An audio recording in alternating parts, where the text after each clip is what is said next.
Salut Exakik et merci de donner ton temps pour l'interview. Déjà gros GG parce que c'est les premières victoires du Summer Split pour toi. Donc Enfin, ouais. comment tu te sens après ça? Soulagé parce que c'était un peu l'enfer dans le sens où t'es là, tu practices depuis un mois, 3 semaines, t'as des bons résultats, tu te dis ok, on va faire un meilleur split que le Spring, on va se rattraper et tout, et tu commences en 0-2 contre des équipes qui sont pas forcément favorites parce qu'on a joué Heretics et on a perdu hier contre Vita. Bon, Vita ils sont bons en théorie, mais je pense pas qu'ils étaient favoris, et là tu commences en 0-2 et c'est un peu l'enfer. Donc, ouais, si on était en 0-3, j'aurais été un peu triste. Mais là, du coup, 1-2, toujours l'espoir. Et une nouvelle semaine de scrim, into LEC. Donc, je suis content. Et puis on sait qu'avec le nouveau format, quand tu commences à perdre au début, c'est un peu compliqué pour Ouais. revenir. Ah, c'est horrible.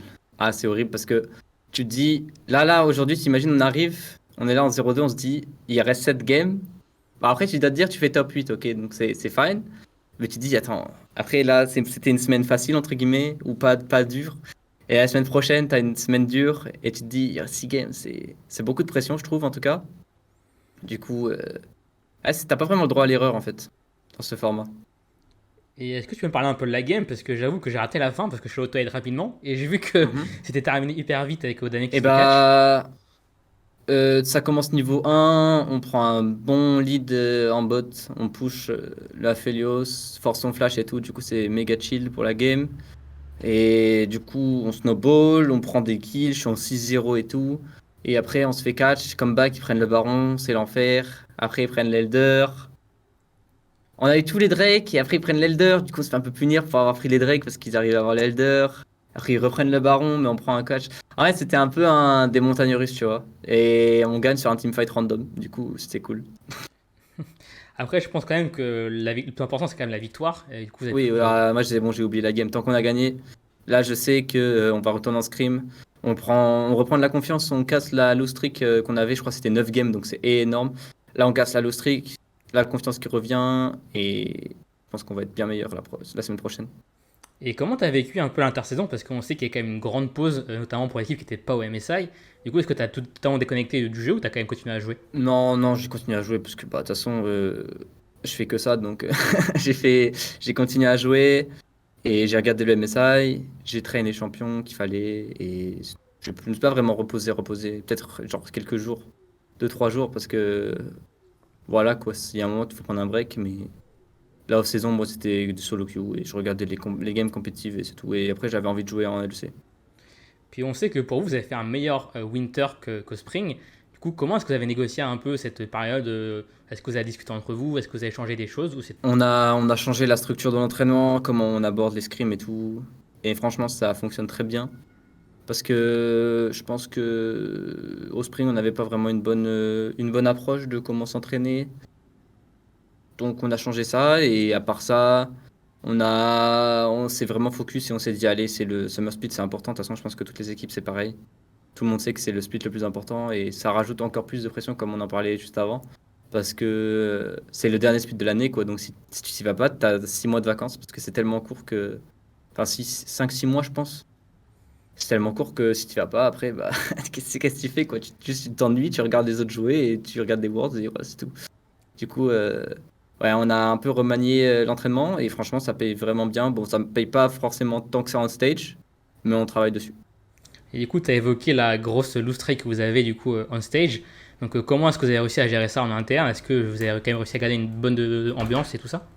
Je pense qu'on avait oublié quoi. Concrètement, on a mis Spring derrière nous et pour nous là c'était juste de loose. Il n'y a pas vraiment en mode oh là là, ça fait 9 games qu'on n'a pas gagné, c'est terrible. C'était juste en mode juste go jouer cette fois au jeu parce que franchement nos deux défaites, on jouait pas au jeu quoi. Du coup, moi j'étais personnellement en tout cas, j'étais en mode je vais jouer aujourd'hui.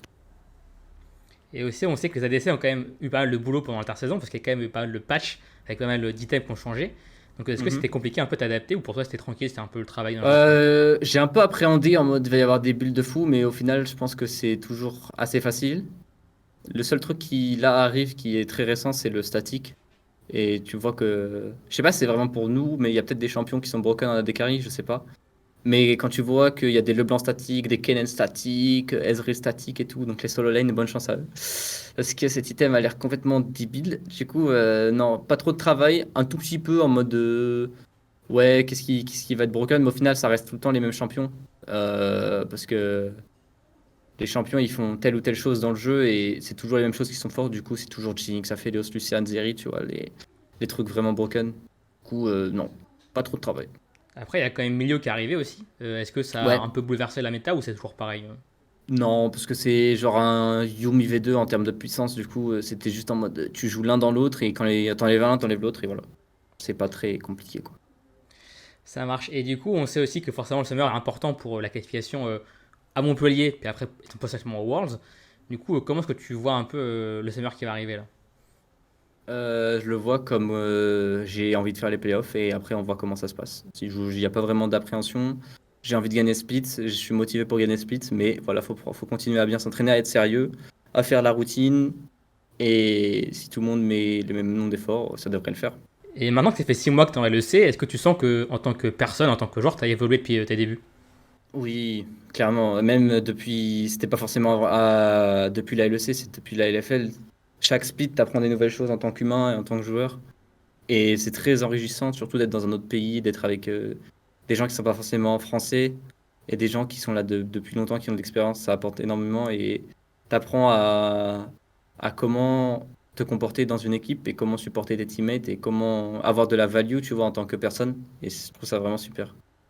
D'ailleurs, j'ai vu en interview là, après le match que tu avais quand même un bon niveau d'anglais. Est-ce que ça a toujours été comme ça ou c'était amélioré cette année? Euh, je sais pas si ça s'est vraiment amélioré, mais je pense que c'est quand tu joues à LoL et que t'es au Hello, tu parles pas qu'avec des Français, donc au final ton anglais il se développe. Donc je sais pas, j'arriverai pas à comparer mon anglais de LFL et en LEC parce que bon, c'est difficile, tu vois, mais je pense pas que je me suis tant amélioré que ça, juste je sais parler anglais quoi, c'est pas compliqué, c'est des questions sur le jeu, donc c'est des mots que je connais, donc je pense mon anglais est fine, je pense pas qu'il se soit tant amélioré que ça, peut-être l'accent, mais à part ça, pas grand-chose. Et en parlant de LFL, je pense que tu as suivi l'affaire que ADLC allait arrêter du coup, Ouais, j'ai vu. d'exister sur LoL. Du coup, est-ce que quand tu as vécu ça, et puis est-ce que tu as encore gardé contact avec tes anciens personnes de la structure? Bah, je parle toujours aux gens de DLC, de Roster 2022. On a toujours notre groupe Discord où on parle et je parle toujours à Anthony, directeur sportif chez le DLC. Ils m'ont même envoyé le maillot 2023, ça m'a fait super plaisir.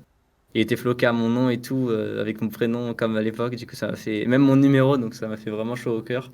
Je trouve ça un peu triste parce que je pense qu'ils ont une culture du sérieux et de l'accompagnement des jeunes dans l'e-sport qui était vraiment super et que moi ça m'a beaucoup aidé, même VTO, euh, Cheo, Sten, tout ça qui sont de très bons joueurs et qui ont été formés là-bas. Du coup, c'est dommage. J'espère que les joueurs qui étaient chez le DLC et qui y sont toujours actuellement trouveront une équipe pour 2024 parce que je crois qu'ils font quand même le summer là. Ils jouent en LFL. Et j'espère que le staff aussi, les content, pas les content creators, mais des gens qui s'occupent du content, tout ça, Anthony, Stéphane, trouveront quand même une autre équipe parce que c'est des gens qui sont très talentueux et voilà, j'espère que ça se perdra pas et ça fait un peu mal au cœur, mais je garde tous les souvenirs dans ma tête. En tout cas, j'essaierai de leur transmettre le message. Et dernière question, je pose ça à tous les joueurs que je vois du coup en interview.